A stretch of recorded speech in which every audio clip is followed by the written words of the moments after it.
সালামু আলাইকুম ভাই বোনেরা, আপনারা সবাই কেমন আছেন? আশা করি আপনারা সবাই ভালো আছেন। আলহামদুলিল্লাহ আমিও ভালো আছি। অর্নিং ফ্যামিলি ব্লগারে জানাই স্বাগতম। আজকে কিন্তু হঠাৎ করে বাবার বাসায় যাওয়া হলো এবং কি খেলাম, কি করলাম, কিসের জন্য যাওয়া হলো সেটাই শেয়ার করব আজকে আপনাদের সাথে। তো এইদিকে দেখেন কিন্তু বাসার কাছাকাছি চলে আসছি। যাওয়ার পর এদিকে আম্মু প্রায় রান্না করা শেষ। আর এইদিকে আম্মু এখানে ডিম ভুনা করে নিয়েছিল আর তার সাথে চিকেন ফ্রাই করে নিয়েছিল। কারণ আজকে কিন্তু শর্টকাট রান্না করবে, আম্মু রোজা ছিল তাই। আর এদিকে কিন্তু গরুর বিরিয়ানি রান্না করা হয়েছিল। দেখেন কালারটা যত সুন্দর হয়েছে, খেতেও কিন্তু অনেক বেশি ভালো লেগেছিল। কিন্তু খাওয়ার সময় কোনো ভিডিও করা হয় না, কারণ আমার চাচাতো ভাইটাকে অনেক বেশি মিস করতেছি। সে প্রবাসে চলে গেছে। তো আশা করি আমার এই ভিডিওটা দেখবে, তাকে অনেক মিস করতেছি। বাসায় কিন্তু মেজাম্মু ছিল না, তাকে অনেক মিস করতেছিলাম। হঠাৎ ফোন দিয়ে বলতেছে যে গাছে কাঁঠাল পেকেছে, কাঁঠালগুলো নিয়ে যা। অস্তে ব্লাক এটা পাকা। ওই যে দুইটা পড়ছে পাঁচটা তো হইলই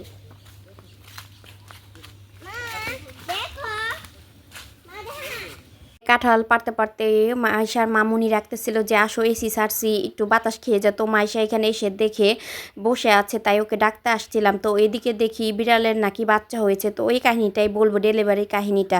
কারণ বিড়ালের যখন ব্যথা উঠে রাত তখন 4টা বাজে, তখন ওর মামুনির ঘরে কিন্তু এই বিড়াল দুটা ঘুমেছিল, ওইখান থেকে উঠে মেমো করতেছিল। তো এভাবেই কিন্তু ডেকে তুলছিল ওর মামুনিকে। তারপরে হলো আন্টিকেও, যে আন্টির রুমে যেও কিন্তু ডেকে তুলছে। তোলার পরেই কিন্তু সিঁড়ির উপরে এই বাচ্চাটা হয়েছিল। কারণ ও যেখানে আদর পায় ঠিক সেখানে তাকে সাথেই কিন্তু নিয়েই কিন্তু বাচ্চাটা হয়েছিল। আর খুব আরামে কিন্তু বাচ্চাটা হয়েছিল, কারণ সেও খুব আদর করে দিয়েছে। আর তার ডেলিভারিটা হয়েছে আলহামদুলিল্লাহ, বেশ ভালো বাচ্চা উঠেছে, এখনও কিন্তু চোখ ফুটে না। আর এইদিকে বাসায় আসার পর মেয়ে বলতেছে যে পাকা কাঁঠালটা খাবে গাছের। তো দেখেন রুয়াগুলি কি সুন্দর হয়েছে। একটা কাঁঠাল কিন্তু মা আর মেয়ে খেয়ে নিলাম।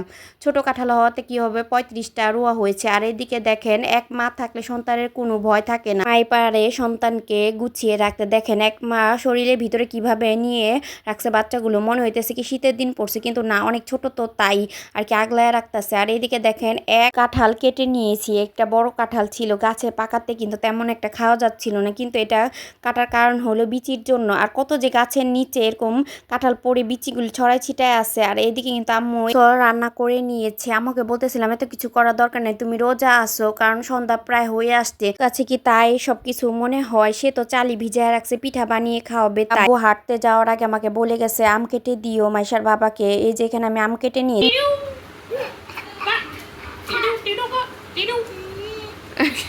তুমি তুমি কি দল, কি দল,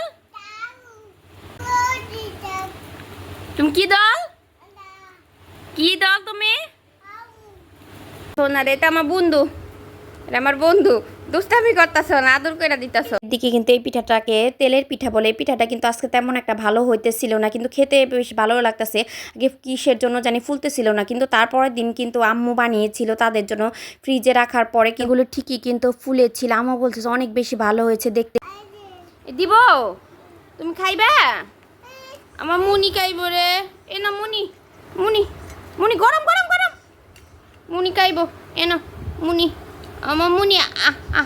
আরে আমার মুনি পিঠা পছন্দ করে। তো বেকা বেকা আটো তো, হাঁটো তো একটু বেকা বেকা। কেমন আটে? এনো দৌড় দাও, যাও দৌড় দাও, দৌড় দাও, দৌড় দাও। কেমন আটে? ওই যাই দৌড় দৌড়। ছোট আব্বার সাথে অনেক বেশি আনন্দ করতে করতে অনেক বেশি রাত হয়ে গেছে। এখনই কিন্তু বাসা থেকে বের হয়ে চলে আসলাম। ভিডিওটা এই পর্যন্ত ভালো লাগলে সাবস্ক্রাইব করবেন। আল্লাহ হাফেজ।